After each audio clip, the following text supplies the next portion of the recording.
everybody. Welcome to Biters. This is Diane, and we are the Real Housewives +1 tonight. And this is Marnell, and people are a resource. Chokehold's illegal. You said a bad word. I know right away. So who do we have with us tonight? Well, we'd like to welcome Phil Perich of Capes and Lunatics. Yay! Hi, my name is Phil. I wear the leather jacket. I carry Lucille. And your nutsack is made of... Made out of steel. Now I've said 2 vulgar things in like 60 seconds. We're busted. Well, so we're talking about Walking Dead Season 8, Episode 5, which was called The Big Scary You. So, Phil, Sure. since you're the guest, why don't you give us your rating first? I gave it 4.5 out of 5. I love this episode. That's, you can probably tell because I jumped on right away. I was like, "Oh, when are you guys recording? I want to record with both of you about this episode." I know Negan can be over the top at times, but I just love the character. It just breathes life in the. Some of the episodes, some of the seasons can seem slow at times, but I think like Jeffrey Dean Morgan just like breathes new life into this series sometimes. I really like him. I know there was a lot of heartache around Henry Rollins not actually getting the character because the character was modeled after Henry Rollins. I really like Jeffrey Dean Morgan. Oh, I forgot about that. I love Jeffrey Dean Morgan too, and you guys know me, I love Simon, so this episode was Simon heavy, and I loved it. I'm on the Ezekiel train, she's on the Simon train. She loves that porn stash. Actually, it's the poofy hair. Him on Talking Dead when he was like flipping his head around, that hair just poofs out, and I love him. By the way, he was wearing an awesome jacket on Talking Dead. He's always dressed so smartly. So, Marn, what was your rating? So I was right there with Phil. I was at a 4.45 Benedict Arnold type situation. I didn't quite give it a 5. I didn't. For some reason, the Father Gabriel Negan scenes weren't as satisfying as I expected them to be, and I think it's because there's just been such a build-up for the past 4 or 5 episodes of what happened to them. And plus I thought the scenes with Gregory were completely unnecessary to the plot line of the show. So we already knew that he was a lapdog and a bad liar. So I would have rated it higher. But yeah, so far this season, this has been my favorite episode. I would have to say that I kind of liked watching Gregory snivel. At the hands of Simon. So I'm right in line with the two of you. I gave it 4.5 out of 5 steel nutsacks. And I would have to say that this and the first episode are pretty closely tied for me, but I really, really like the fact that they moved so much forward in this episode. And that was why I rated it fairly high. Well, you can almost count this one as like part of the first episode. At least really, that first, the beginning happens. Yeah, takes place around the same time. Yeah, it is still in day 1. We are in episode 5 and still in day 1, and we flash back to hour 1 of All Out War. So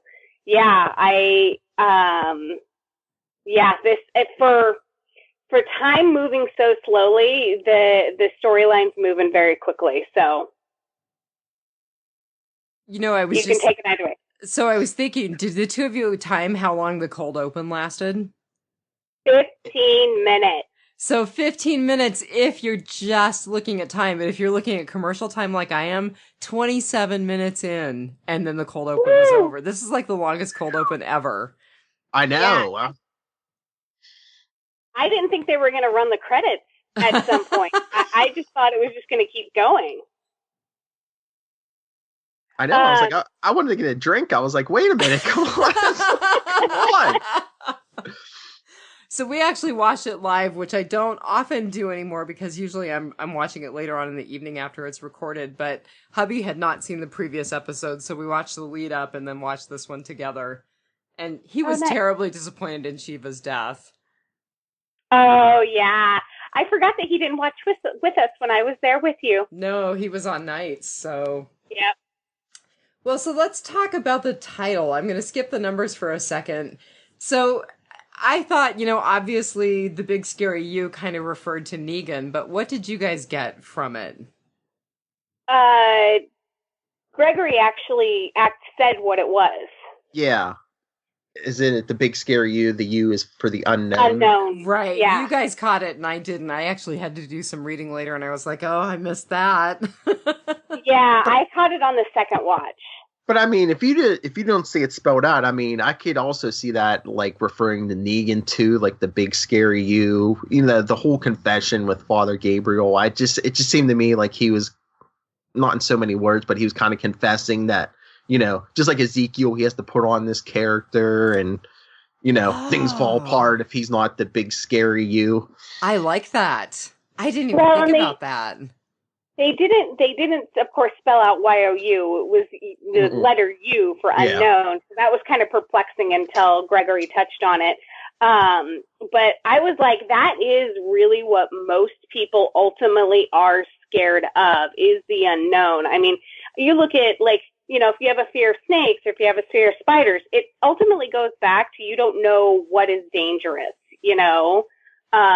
So the unknown is very, very frightening to people. So that's kind of where I came at it from.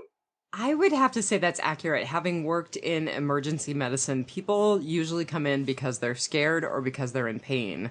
So I think that's a pretty legit observation. Did we get anything else from the title?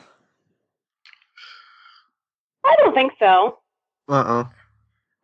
So numbers really quickly. Last week, some guy, it had 8.69 million in same day. So I think we may be kind of seeing this is the base audience now, after all is said and done, after the detritus of season 7 has kind of washed out.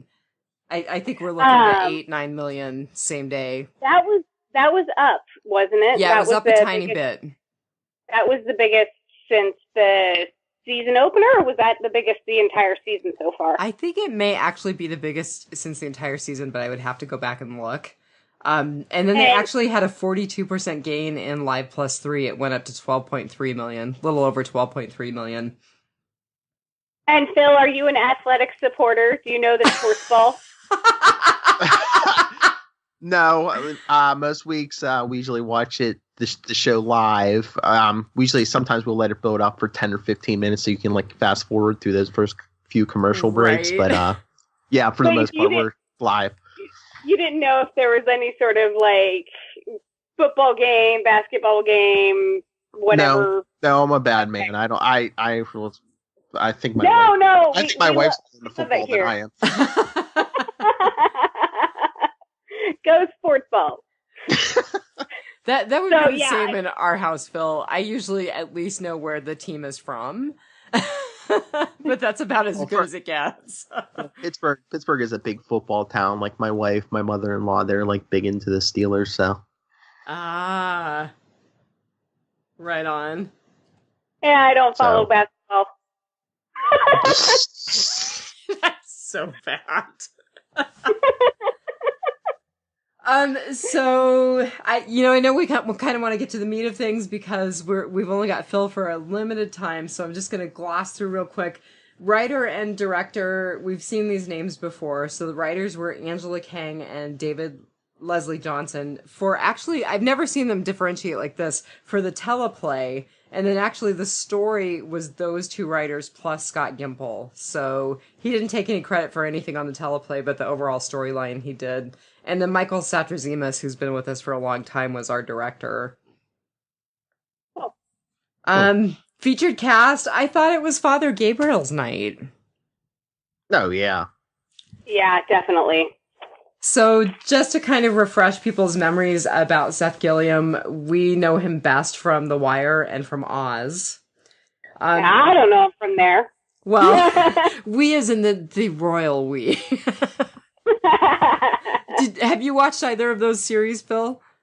I think I saw an episode or two of Oz, but no, not really. I wasn't familiar with him before this series. That's kind of me too. I mean, I've watched a little bit of Oz and a little bit of The Wire, but not enough to really be conversant in either of them. I did notice that his first credit, this is probably impolitic to say now, was on The Cosby Show. And he was in... Oh, go ahead. I watched a Q&A with him today on YouTube he was at OCCon in 2017, and they did talk about, where he started out in acting. He actually got his start in 5th grade because he was acting out in class, and so one of his English teacher referred him to drama, and he was hooked. So, he went out for the school play, and he got it, and he eventually went on to go into theater as a major. And Dianne might be able to elaborate on this, but he went to one of the top schools for theater. And he wound up playing Prince Edward of Wales. His big break was Prince Edward of Wales on stage in Richard III in the park with Denzel Washington. Oh, that's cool. I didn't know that. So from there, he got the call to try for the Cosby Show. And in the Q&A for the OCCon, he did not have nice things to say about Cosby. Oh, really? Really? Well, that's a bit more impolitic in the impolitic nature of the comment. Yeah. I specifically wrote that part down, that he did not have nice things to say about Cosby. Well, I mean, isn't it public knowledge that Cosby has told a lot of younger actors that they gotta clean up their clean up their acts and don't work blue and stuff, and meanwhile look what he was doing. Right. Yeah, and he always, I mean, he's been pretty well known for making social commentary about, wearing the pants hanging so low and your cap backwards, and really, Bill? Right. Okay. And so Seth makes no bones about it. Interesting. I bet that interview was good.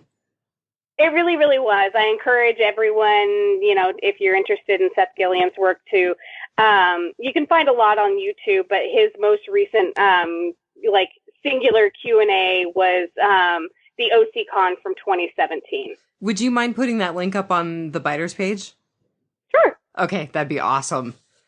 I don't have a whole lot more. I did notice that he was in Starship Troopers, which was kind of cool. That was one of my favorite novels when I was a kid. And I didn't really like what they did with the movie, but it's still Robert Heinlein, so. Well, and the OCCon touched on all aspects of his career, and they did mention that. And he actually went out for the role of Rico, who is the main character in it, and he wound up getting I forget his character's name, Sugar something. But he had 9 lines, and he's actually really proud of that role. It's held up really well. It's a cult classic, so. Who'd have thunk that, that role would have been a big standout role for him. That's pretty cool. Yeah. Mm-hmm. And he also actually, for Walking Dead, he originally auditioned for the role of Morgan. Oh. So, yeah. And so when they had him come in and read for a different character, they didn't tell him he was going to be a priest. They didn't tell him anything. And the funny thing was the role that they kind of described to him kind of seemed like the counselor's role in the Netflix series 13 Reasons Why. So it was just really interesting the way he described it. It really sounded like that counselor in that, but it wound up being Father Negan. It was just kind of a situational role playing that they wanted him to do for the role of Father Gabriel. So interesting. You got a lot out of that interview. That's cool. I did. Like I said, it was a very good interview. I will post it to the Biters page. So I think the only other thing I would add is that he's got a few things in post-production, and he has been announced for Teen Wolf 2019, which I'm assuming is a reboot, because he was in the Teen Wolf series from 2011 to 2017. Right. So it's not a reboot. It's sort of kind of a sequel. Okay. It's following up on basically the same storyline, same cast members. Some of the same cast members going back and basically fostering the new wolf pack on the show. So they're going to reboot it with old characters crossing over with a whole new pack of kids. So okay, there you go. See what happens when you give me a heads up on who our featured castmate is? Normally, right before the episode, Di's like, okay, this is our featured castmate. And I sit there and Google the hell out of them. But today I got to do a little prep. Okay, I'm totally going to give you a heads up from now on because I don't think I would have watched the interview, so good for you. Oh, I'm the kid who assigned myself my own homework, aren't I? Well, so why don't we bust into our good, bad, and ugly? And I'm going to once again tag Phil to go first since he's our guest. Absolutely. Put the pressure on me. Okay, no, no, my good was like all the Negan and Father Gabriel stuff, but especially when they came walking in at the end, and of course that little monologue of Negan's. Right. You know, I wear the jacket. You know. I think that was one of the best lines I've heard from this series. I think he's kind of the new Abraham. Yeah. He's giving us some Abrahamisms. The ginger. Right. Oh, so not to jump ahead with callbacks, but I did think that was cool that we got those nicknames because it just reminds me so much of Gareth.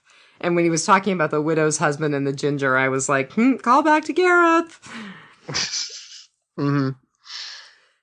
So I am going to jump in because Gabriel was my good. And I think you both probably saw it. I posted on Facebook, I am Gabriel because like Gabriel, I have had some pretty significant mistakes in my life. I haven't killed people, but I've had some significant mistakes. So I'm always trying to find a purpose and a reason to be better. So I just really like that. It really made Gabriel a lot more likable, actually. Right. But I think it's going to be we went back and rewatched last week and we were like, oh, we should have totally seen Shiva's death coming because of all of these call outs to him. And I really think that, the way we left off with Father Gabriel, personally, I think he got bit in the horde. But, he could be sick from the Walker guts, but I really think that, he won't be with us for very long. I was thinking about that maybe it was the bite, but I'm thinking it might have been the guts because didn't Negan even throw out a line where he's like, well, they were gutting up where he was like, hey, did you know anyone who ever got sick from that? Right. I think that's exactly what they're pointing towards is that now maybe the gut ponchos aren't going to be such a great idea after all. Just so people don't go to that every 2 seconds. Right. Well, and like they said on Talking Dead, we've all been kind of wondering that when, why not just gut a walker and walk through the horde, when instead of being trapped somewhere or, having to get from point A to point B, or if you're going to go out hunting, or why isn't that used more often? Well, we find out now that, it has its consequences. I do think that's what we're going to find out, and I agree with you guys. I don't think we're going to have Father Gabriel around very much longer, especially because there was a lot of foreshadowing with him saying, I don't fear death, but I fear a fruitless death. Right, right. And I really think that he is going to fulfill that. I think his death is going to have meaning. Can I just say I hope so, only because we have a Walking Dead death pool at work, and I have Father Gabriel. They've been teasing me with this since the beginning of the season. I'm just like, when are we going to see this already? Oh, no, so what do you get if you win? $50. Nice. Mm-hmm. Yeah, That's why every week I'm like, how can it not be him? I'm like, he's locked in that trailer with Negan and zombies surrounding him. How can he not? And in my opinion, that was easy money at the beginning of the season. He's the one who I expected to die this season at the very least. I didn't think he would. I think I thought he'd make it to the mid-season finale, and he still might. But his time is limited.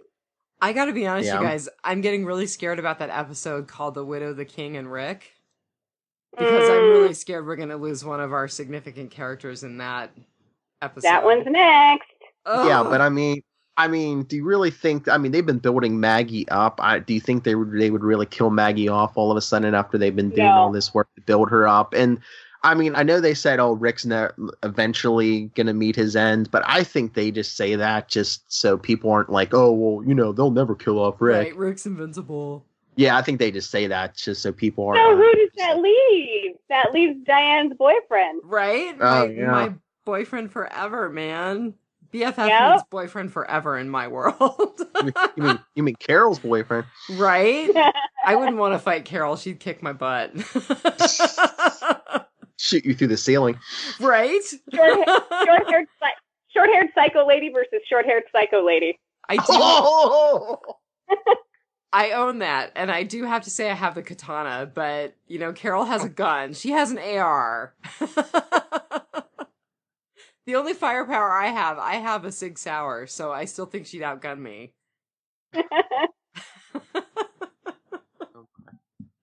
All right, Marn, what's your good?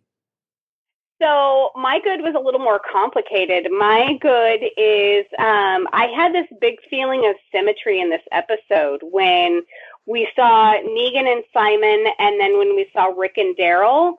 Negan is not for killing everyone in the kingdom or in Hilltop. He really wants, people are a resource, and he really wants to see if he can salvage, whatever he can salvage. Whereas Simon wanted to just go in and kill everybody and start over, And we saw the same thing with Rick and Daryl, where Daryl wanted to go in and kill everybody in the Savior's compound. And Rick was like, no, we don't want people who might be on our side at some point going to war for Negan. They have the numbers. So I just thought it was kind of strange symmetry that they both kind of had someone on either side of the argument in each group. And it just goes to that whole plot point that, Rick's group would be the bad guy if we had been following the Saviors from the beginning. Mm-hmm. So I really liked how they did that, how there was someone on either side of the argument. And it was really unexpected that it was kind of unexpected on Negan's part that he was for not killing everyone, but it really wasn't unexpected that Simon was for just annihilating everyone. Well, I thought it was interesting. Did either one of you watch Talking Dead?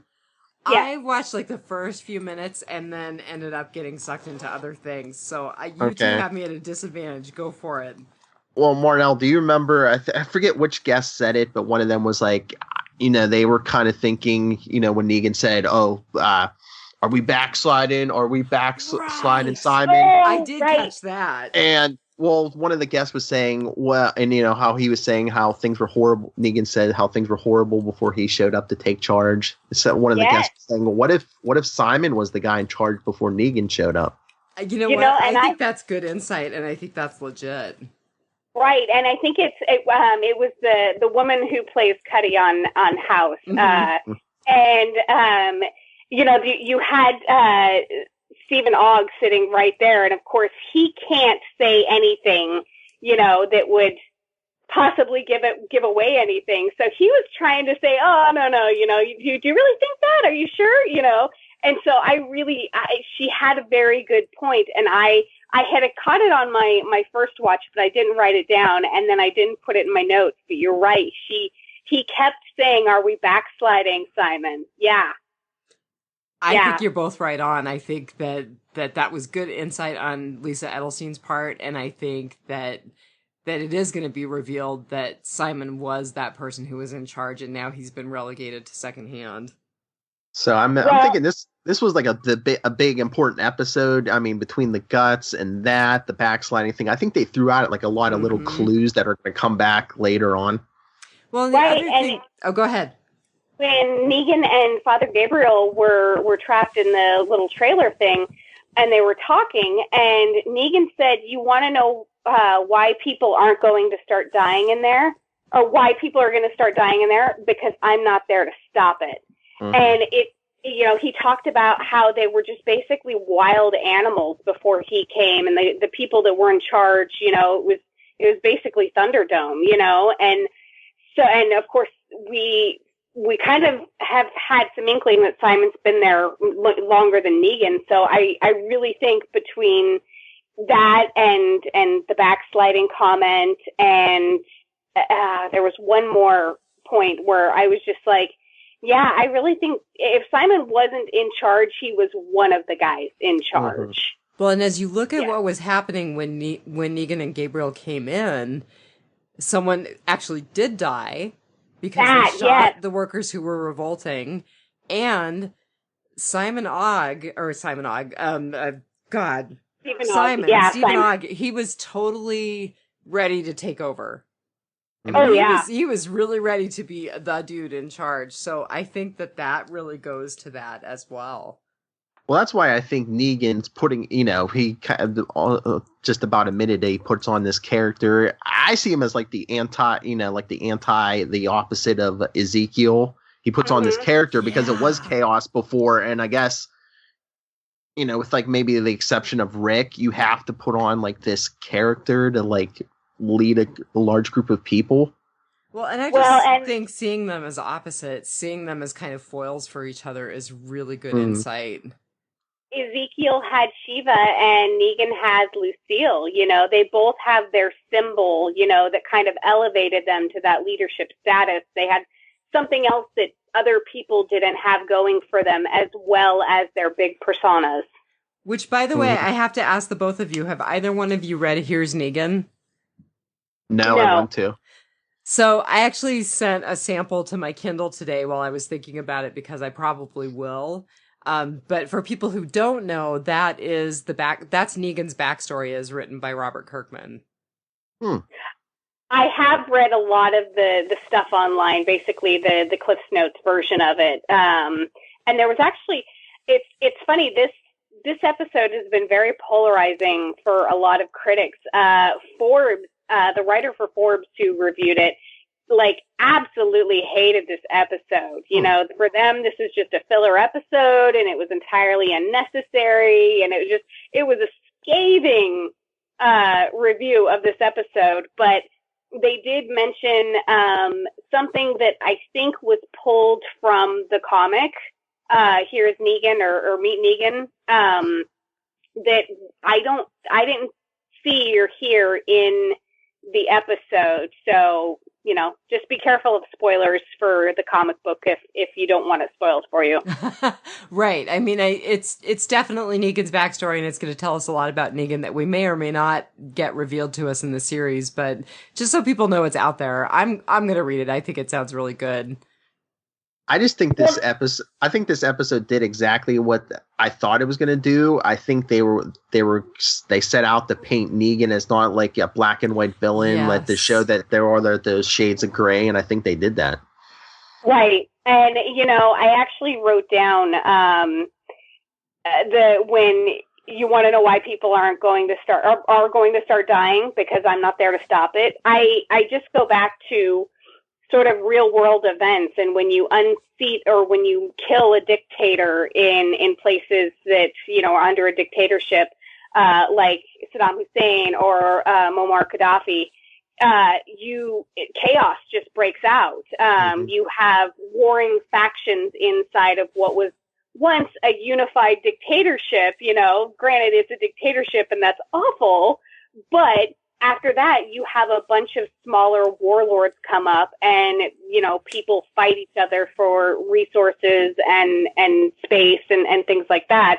And so, Negan really is holding this all together. He's doing it in what we see as a terrible fashion, but he really, really is keeping chaos at bay. Oh yeah, I mean he totally sees himself as the good guy. You know, the ends justify the means. Yeah, I have to kill one or two people here, but I'm keeping whole communities safe and everybody's toes the line. Fed. And any stranger comes in, and you know they're going to think twice before they come knocking on our door. And he does give people choices. I mean, they are not good choices. You know, like his wives. You know, a lot of them, you know, made the choice between that or something they probably deemed worse. And you know, the workers, you have the option of being a worker or a soldier, and if you can't be a soldier, I mean, you know, so, and he is, the villain is the hero of his own story. We say it all the time, and it always rings true.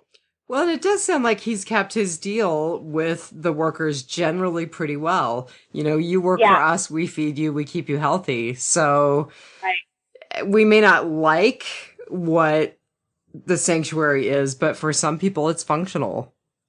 Right. I don't know how good of a system it is. The power was out for 5 minutes, and everyone was like, "What are you going to do for us?" I wrote that down. I'm like, they're without AC for an hour, and they start rioting. These pampered people in the zombie apocalypse, I tell you. You know, man, the ZA, people have got to get a realistic perspective. One of my friends on Facebook was like, the animals are all dying again. This is horrible. I'm tapping out. And I was like, this is the ZA. Everybody dies. I was just waiting for Eugene to pipe up, be like, you know what? You haven't had air conditioning for an hour. You know, I had to eat dog at one point. Come on. Well, you know, and I was actually, when I was watching that, when I was like, oh God, they've been without AC for an hour and they're going to riot. I went back to the whole, you know, there's this theory about how we are 9 meals away from chaos, you know, so their system broke down and they're surrounded by walkers and their leadership was absent. And so, you know, I kind of don't blame them for being like, hey, what's up? You know, we're all dying of heat stroke without any water down here. What is going on? Is there a plan? It does sound like we're 9 meals away from chaos then. Absolutely, and I think in the Savior's condition, they're less than that. I think they're just you know, I mean, like I said, we're still in day one, so I think we could be like maybe like 3 meals from chaos at the Savior's compound. And the workers have the numbers. Even Negan's people admitted it, that you know we have to keep them on our side. Well, so not to get political, here we go again, right? And not to take us away from our bads, because we all need to get to our bads momentarily. But I thought that the whole theme of the workers revolting and the kind of big bosses being shut up in the room trying to figure out how to keep the workers down was pretty 2017 of them. Oh, that's funny. Bad hombres. Oh my God, Phil, you are now my hero. That was awesome. You can download a whole soundboard on your phone. That's what I'll say. You're going to have to send me the name of the app because I need that. The wall, and Mexico's going to pay for it, and they'll be happy to pay for it. Okay, now Brian and Thomas O'Mara are both having strokes. Yeah, we lost him. Oh my God. But you know, Daryl's just going to come in and dynamite that wall anyway, so. Oh man, could we get to that? That's my bad. Okay, let's go with bad. Perfect segue. The fight between Rick and Daryl. Do we really need that? I mean, I know it's to create tension, but really, do we need that? So I'm going to go ahead and contribute because it's actually my ugly. And I was like, these guys are like Cain and Abel. It's like a couple of brothers having a fight. And it just really shows you what happens when you're at odds. I mean, they have to be on the same page because being at odds gets them nothing except blown up 50 caliber guns that they can't use anymore. They are like brothers though, because the minute that thing blew up, they're just dusting themselves off. Like, you're good? Yeah, you're good. I know, they looked ridiculous, but then they had their little sulky, I guess I'm walking. Yep, you are. Yeah. Well, and I normally I'm the one who's like, Mom and Dad are fighting Right. again. I don't like it. Did you enjoy it? I actually didn't dislike it just because it was more like brothers fighting. It wasn't Morgan and Jesus, like True. really trying to kill each other. It was just like fisticuffs, Like, it was a gentleman's duel until Daryl broke out the headlock. It was two sweaty men, right, Marnell? Exactly. But, and when they realized that, something behind them was going to go kaboom, they helped each other out of the, Right. like they grabbed each other and leapt together, and it sort of knocked them back into reality. And of course it made Daryl's plan moot at the same time. But, and at the end, they did the whole brotherly thing. And I've seen that, I think they talked about that on The Talking Dead, and I've seen that written in a bunch of articles, that they really did act like brothers and joke about it later, So I actually did not mind the fighting. I think it does. I don't think they've resolved it, and I think it bears potentially some bigger things in their relationship, but I don't know. I will say something about the chokehold, though. It's really, and no, seriously, I heard you laughing, Phil, but seriously, so I was reading an article about mass shootings in the U.S. and the link between that and domestic violence, and they were saying one of the predictors in domestic violence cases in terms of lethality is that choking someone out is considered to be a big sign of imminent lethality, more so than hitting somebody, more so than holding a gun on somebody. So I thought it was really interesting. I thought, obviously, Norman Reedus and Andrew Lincoln have not read that article. Oh, that's funny. So more lethality in their relationship because of the chokehold. Yeah, I think it's I think it's just another demonstration of the different factions that are breaking out in our group. People who just want to see all the saviors dead, and other people who are like, no, we should give some of these people a chance. And in every group, it seems like we have people on either side of that line, and I think it just is a harbinger of things to come.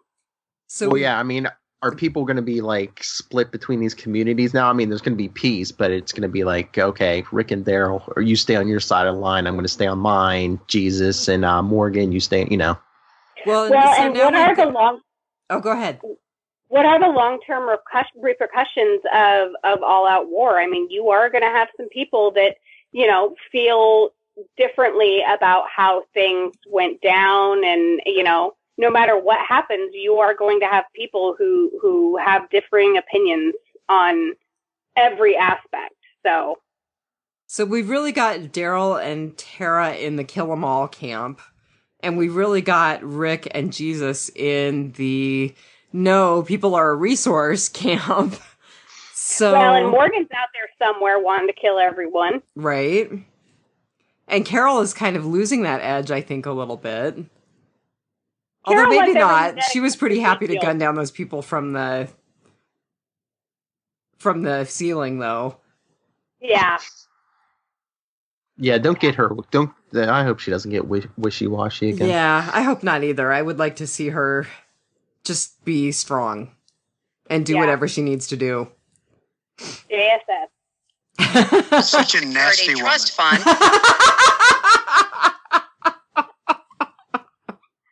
Oh my god. That is so awesome. So, Di, what was your bad? So my bad was the fail of the gut poncho. Why did it fail? Did it fail because Ezekiel tripped? And because I have a theory. Tell us. Father Gabriel tripped. Gabriel, sorry. So when Father Gabriel tripped over that walker, he immediately went into like hyper fear mode, and I think it let his pheromones overrode Poncho. And you know what else? I mean, they're carrying the bat and the gun. When do zombies ever carry stuff? Right. Right. And So I think it's a combo of like you tripped and they're like, oh wait, there's something, they're carrying stuff. They're not. Yeah, and they showed emotion. Every time we've seen the meat poncho previously, people are always looking down and not reacting to things and not talking. And so Father Gabriel trips and he shows a large amount of emotion. He gets, a large amount of emotion. A large amount of emotion, you mean? Puts the lotion in the basket. Well, there could have been lotion. I mean, with what Negan said he did in the trailer before Father got there. Oh, yeah. That was heinous. Unnecessary. It was funny. To a man of God, of all things. Not that I didn't like it. It was hilarious. Heinous and unnecessary, but funny. But I'm thinking, I mean, like I said, I have a monetary interest in Father Gabriel biting the big one, but I hope it's the gut poncho, because, I mean, we could clear the board on Fear the Walking Dead if that's the case. So you love Fear as much as I do? I just every week I'm just like, why are we watching this? My wife's like, turn it off. I'm like, no, it's like a train wreck. I have to see where it goes. I hate watching it. I do like your idea. I do like the 1 week when you were talking about making Madison, bringing her into the regular show one season as like the big bad. Mm-hmm. Yeah. That was Marnell's. That would be really cool. It would all be worth it at that point. Like, I'd go back on every bad thing I said about her. It would all be worth it if they would make her evil. Like, this is the other side that we were talking about. This is the saviors coming up, or the whisperers, or the wolves, or what. This is a bad guy coming up. And I would totally take back everything I said about Madison. Did we talk about maybe her being the leader of the whisperers? I think you said that, I think maybe that was, I remember that now, because that's very possible. And it all starts with Nick and Alicia coming to the gates of Alexandria, all carled up. You know, one of them's missing an eye. Oh, maybe that'd be so cool. Oh, that's funny. Okay, so I did my bad. You guys have to do your bads. Phil already did his. Oh, right, because that was my ugly. Yeah. Yeah. So, like I touched on previously, I think that the scenes with Gregory were kind of unnecessary. Yeah, we like to see him being a stammering idiot, but we all knew that he was a lapdog and a really bad liar. It was fun to watch Simon torture him a little bit, but it was unnecessary for the episode, that little bit of backstory. So I thought it was unnecessary. Really, it didn't bother me that much, but I hate Gregory so badly. He's such an awful person. He is pretty awful. Yeah. I get characters like that every so often, and I'm like, man, well, the actor must be doing a really good job, because I think that's what they set out to do, is you're supposed to hate this guy, and guess what? I did. I think they actually did say that on Talking Dead, the little bit that I caught. They were basically saying, he really is despicable, and we all appreciate that he's doing such a good job bringing that to life. Yeah. I got a feel for Xander Berkeley, because I'm sure he gets a lot of hate in real life. Kind of like Eugene did when Eugene pulled the Benedict Arnold. Right. Can we do our regular PSA, public service announcement? This is not a documentary. Well, I think what's his face, who plays Father Gabriel, says he gets hate all the time too. Some hate. Yeah, he has. Yeah. So that was just my bad. The only good that came of it was Simon got to say, "Fill your belly up with my love." Again. And so, heinous and unnecessary, but hilarious. Okay, so another really awful Simonism. Did you catch his thick and veiny show of force? There was when you watch The Talking Dead, they count off how many times the penises were referenced in the show, because he called him a thin dick politician, and I lost track of how many times Negan used the D word. I guess since you can't drop F-bombs, they let him get away with that. But I know it just kept coming up. But no pun intended. That's hard to swallow. Anyway, but no, I think he's made the point the other week. It's like, you can watch a guy literally get cut in half, but you can't drop some F-bombs. Right. Seriously. Right. Because even in the comic, that's Negan. Every other word is F this, F that. Well, when I was listening, the first Walking Dead podcast that I really got into was Walking Dead Cast with Jason and Karen. And Karen will often say Negan's favorite 4-letter word phrase. And I'm like, where did she get that? Where did she come up with it? And then I was like, oh, okay. So she says F-E-D F or F-E-D F-F-F or something like that. And at the risk of keeping this a semi-clean podcast. Anyway, then I realized once I started reading the books that she's just using Negan's phrase. That's right. That's right.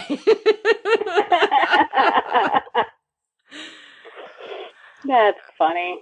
Well, so I revealed my ugly. So Phil, why don't you go ahead and tell us what yours was?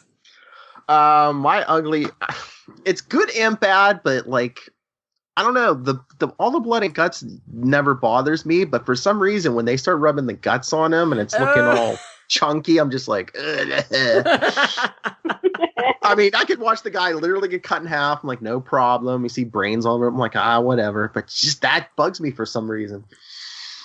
Maybe you put yourself in that leather jacket. Your imagination is a little too good in terms of being the person who's dressed out in the gut poncho. That's not even the worst part, rubbing it on your clothes. He's just rubbing it on your face and like next to your mouth and stuff. And I mean, because those are like, decaying corpses and you're like rubbing it all over your face and ugh. Well, and I did think Negan's really exquisite description of exactly all of the things that are decaying, that was delightful. If I was Father Gabriel, I'd be like, this is still your character, right?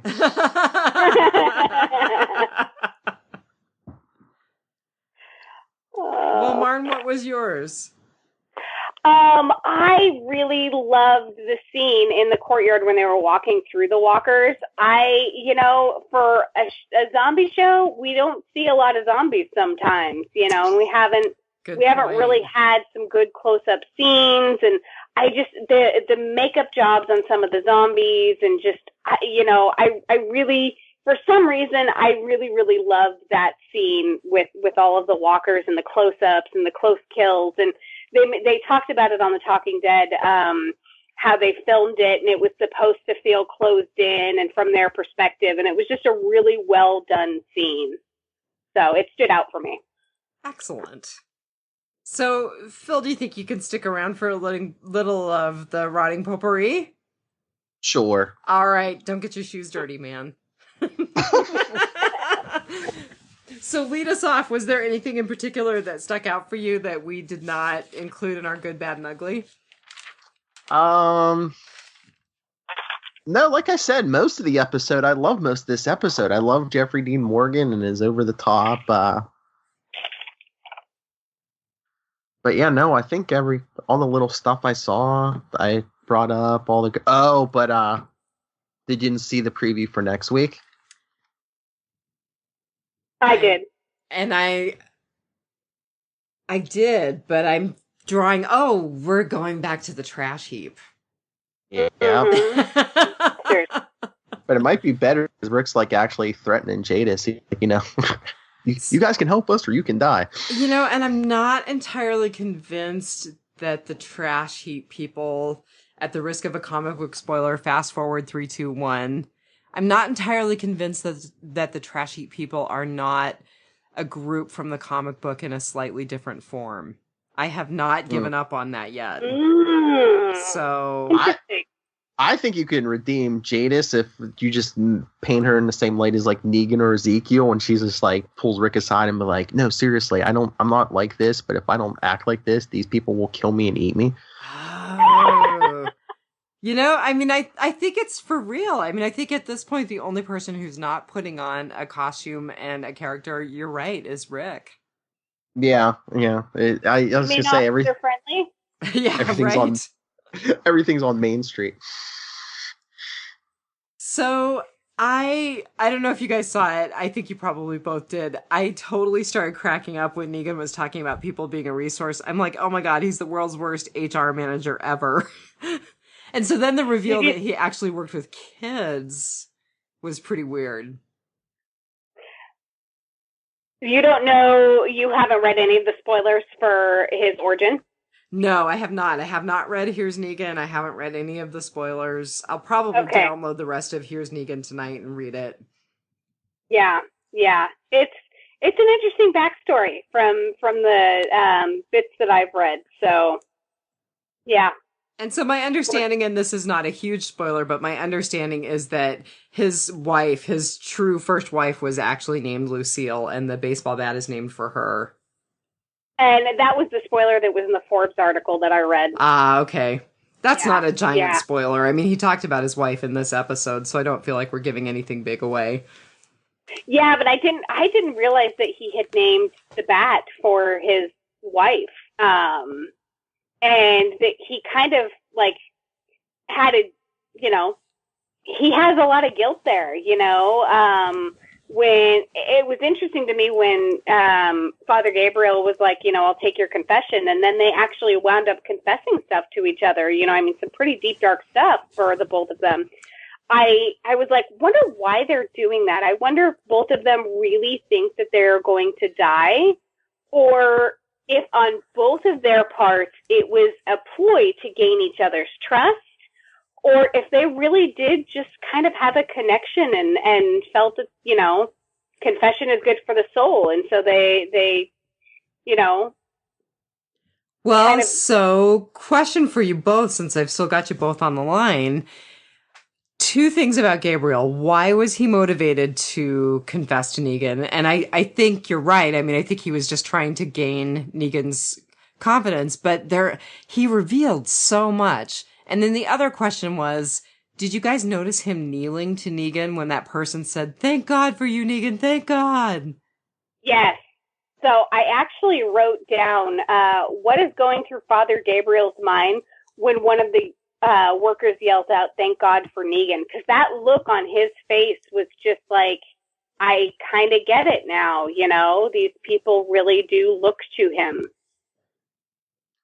I don't know if I think he realized how Negan rolled, but I think just hearing about it and seeing it, with your own eyes are two different things. And I think he confessed all that to Negan just to say to him, you know what, I'm not afraid of you, and I'm not afraid to die. All I want is for my death to mean something. Yeah, I agree. And I mean, I don't know if that's why Negan opened up to him, because he respected him, because he didn't show him any fear. Well, and someone on The Talking Dead made the point that Negan has never really had anybody to confide in. He kind of has to keep up this persona for everyone, including, his wives and his right-hand man. And, so he probably needed it at that moment, especially when they both were kind of like, well, it's kind of a 50-50 on whether we get to the compound or not, So I think it was genuine on both of their parts for different reasons, but I really think that it was a genuine confession of the soul. I definitely think that the way that Gabriel really let bad stuff out, I mean, I think you're right. I think it may have started out as a ploy, but I think ultimately it was something bigger for Gabriel than just a ploy to get Negan to listen to him and confide in him. And I absolutely loved it when Father Gabriel was like, "You're forgiven, or I absolve you." And then Negan punches him in the mouth. And tells him to keep his gun. Right? That was pretty good. I've got to ask you guys about Dwight and Eugene. So we saw the reveal that Eugene got that paint on his finger, and then saw the paint on the bag that had the guns. So of course Eugene realizes that Dwight is the person who was slipping the guns to the workers. Is Eugene going to come out that he's on the same side as Dwight? Or is Eugene going to sell Dwight out? If everyone's coming at Dwight thinking he's the traitor, is he going to sell out Dwight to save his own skin? Yeah, I don't know. Okay. I mean, I kind of felt like maybe he was going to end up being on Dwight's side and they were going to work together, but I think that he is such a snake. He could just as easily sell Dwight out. No matter what, I think he's going to keep that in his back pocket until he needs it. Mm-hmm. Exactly. So ultimately, Eugene is a coward. He's a good guy, but he's a coward. He's kind of the opposite, almost the opposite of Gregory, in that Gregory's a bad guy and a coward, and Eugene is a good guy. He just fears death. He fears pain and torture, you know? And so I really think that I really want to believe that Eugene is going to try and use this as his ticket back to Rick's side, and that he's going to help Dwight. But I think with what Negan said to him At the end. that I really think that if, you know, Eugene is facing down Lucille or there's a gun to his head or something, he will give up Dwight. But I think he doesn't want to at this point. I think you're right. And I think actually that parallel between him and Gregory is a really good observation too. I mean, they're essentially the same person. It's just that one of them has good motivations and one of them has bad motivations, but they're both selfish. So what are you saying? So what are you saying, Marnell? He's going to keep quiet until he gets in a pickle? Pun intended. Yeah. Yes. That was funny. I do have a little bit of rant about the red paint. So the little red bits of red paint that were on the bag, I would not have looked at those as red paint. I would have looked at those as dried blood. I thought it was blood too initially, and I was like, did Eugene cut himself? Is Eugene the source of the blood? And then I watched it on the second watch. I was like, oh no, it's paint from the figurines. Yeah, they should have made it gold or white or blue or something. So that's my little rant. I looked at that as blood. I mean, unless that was, if everyone else looked at it, they thought it was blood. But you know, it's Eugene, so he's probably like that certain hue was created by this company in this year. So that way, everyone else thought it was blood, but Eugene could like pick it out of the lineup. Well, and I think that's a good point. I mean, I think that it gives Eugene a little more information than perhaps the more casual observer would have. So there may be good reason behind that. Right. But yeah, I think Eugene and they, like I said, they made a point to talk about it on the Talking Dead, that, you know, he's not completely on Rick's side, and I think he could be seeing the demise of the Saviors, and so, you know, this could be his ticket back to Rick's side, and he's, you know, he went and took stuff to Father Gabriel, so he still cares about those people. So, but I think, you know, if there's a gun to his head, he's totally going to turn Benedict Arnold. Again. Yes. Let's see. So anything else? Oh, I just wanted to say kind of overall, so we were kind of getting into preacher territory here. I was looking at all of the religious themes in this episode, and I was like, you know, thanking God for Negan, the whole imagery of saviors, a priest, absolution, forgiveness, looking for a purpose, giving confession.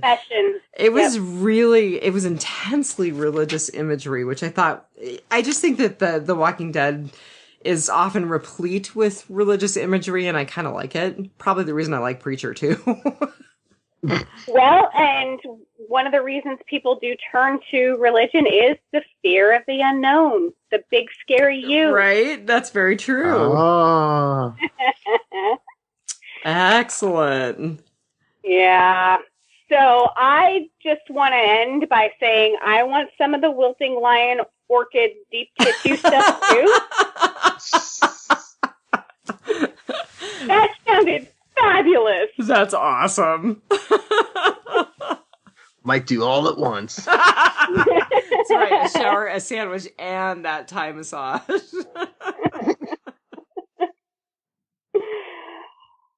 We didn't even talk about the helicopters. Oh, FYI. God! Okay, so actually, just very quickly, because I know it's getting very late on the East Coast, and the Alaskans are still going strong. Okay, callback corner. So Negan was exactly like Morgan in that he couldn't put his wife down. Mm-hmm. We totally had Helicopter Boy right on the heels of Morales, who called Rick Helicopter Boy in season 1. Ooh. There was the reference back to the chokehold, which was a reference when Shane put Daryl in a chokehold in season 1. Yep. And then we had the ongoing references to basically the gut ponchos and guts and all of the episodes that came after that.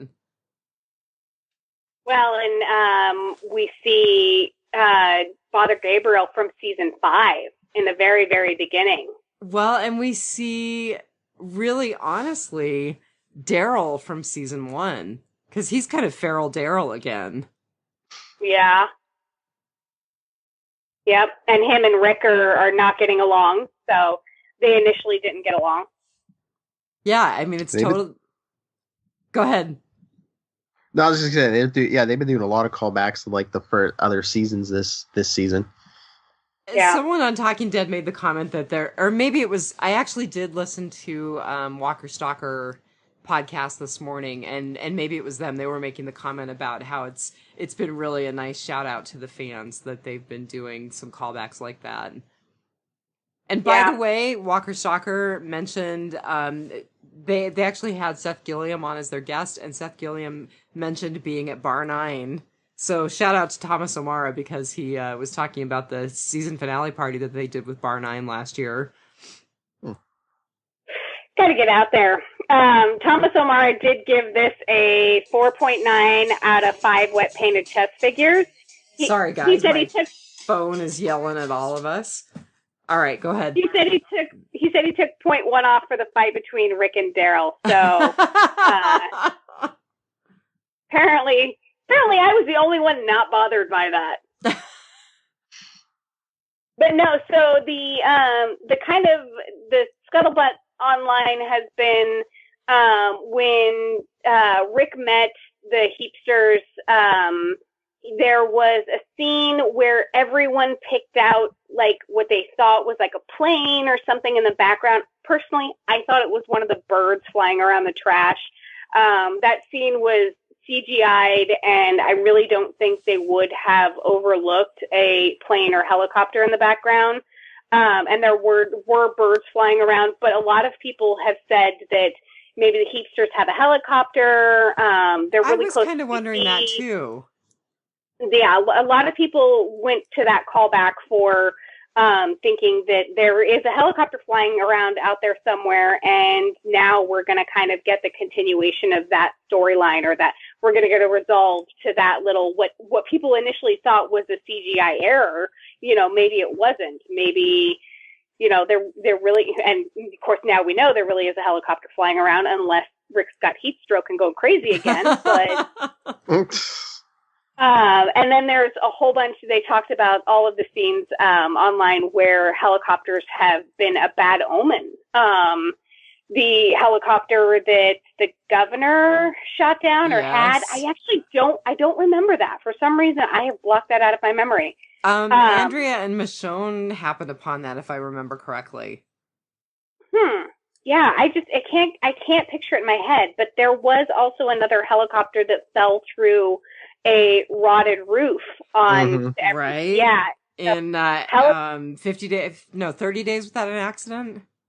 Yeah. That was opening of season 4, if I remember right. Oh, you're so good. No, I just watch it too much. So helicopters are kind of an harbinger of the bad in our world. So what does this mean for Rick and Friends? Well, I think you're right. I think it goes back to All Out War is going to have consequences for our group, too. Mm-hmm. Yeah, definitely. Definitely. So, but that's all that I had. Phil, did you have anything else that you wanted to say? No, I think that's about it.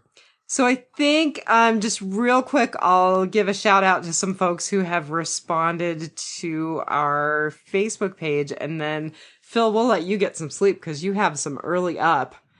Yes. But I wanted to say thanks to Chris Malik for telling us that he was happy with the podcast. Thanks to Cindy Patton for the same kind of feedback. there's this really awesome guy named Phil Perich who thought it looked like an atom bomb exploding when Marnell and I podcasted from the same room. Couldn't find any pictures of any natural disasters. God, that's awesome. And then I would just like to say that Ryan Mills, who found us by way of My Favorite Murder, said that he was listening and he appreciated the shout out, and so did my coworker Curtis. So now they're getting another shout out. It just kind of turns into an endless circle of shout outs. So Phil, why don't you plug your stuff a little bit? Tell everyone where they can find you. Well, if you want to, we're on the Capes and Lunatics, me and my co-hosts, right here on Southgate Media Group. And we love feedback. You can email us, capesandlunatics@gmail.com. We have a voicemail number, 614-382-2737. That's 614-38-CAPES. And speaking of shout-outs to coworkers, I know my coworker, Jack Shanahan, listens to this show. So hi, Jack. Hey, Jack. Hi, thank Jack. you. Awesome. And you have a Facebook page and a YouTube channel. Oh, yes, we're on YouTube. You can please go there, subscribe to our channel, and rate us, comment on some of our videos. All our shows are have videos on there. Yes, we're on Facebook, facebook.com/Capes and Lunatics, Twitter @CapesLunatics. Well, thank you, Marnell, for reminding me. She's really good at that. I am. I missed my calling as like a promoter or something. WWE. Hey, there is a really good play in Anchorage right now, Dianne. It's called The Elaborate Entrance of Chad Deity, and it is about the World Wrestling Federation and the promoters and stuff. It's a great play. Oh my God. I don't know if I'm going to go an hour and a half away from home to watch a play about the WWE. So, and in the world of strange symmetry, it was actually the play I was going to see when we did the podcast marathon with Phil. Oh my God, that's really funny. Yes. Everything comes full circle. Well, I would just like to say, Phil, not just because of your awesome soundboard, but oh my God, you are welcome anytime. It's been a real pleasure podcasting with you tonight. Oh, thank you. I love talking to both of you, and yeah, I might take you up on that one day, either here or on Preacher. Absolutely, man. We'd love to have. Maybe we should have you on our next episode of Preacher because we still haven't finished out the season. Or do you want to do You should do the finale with us.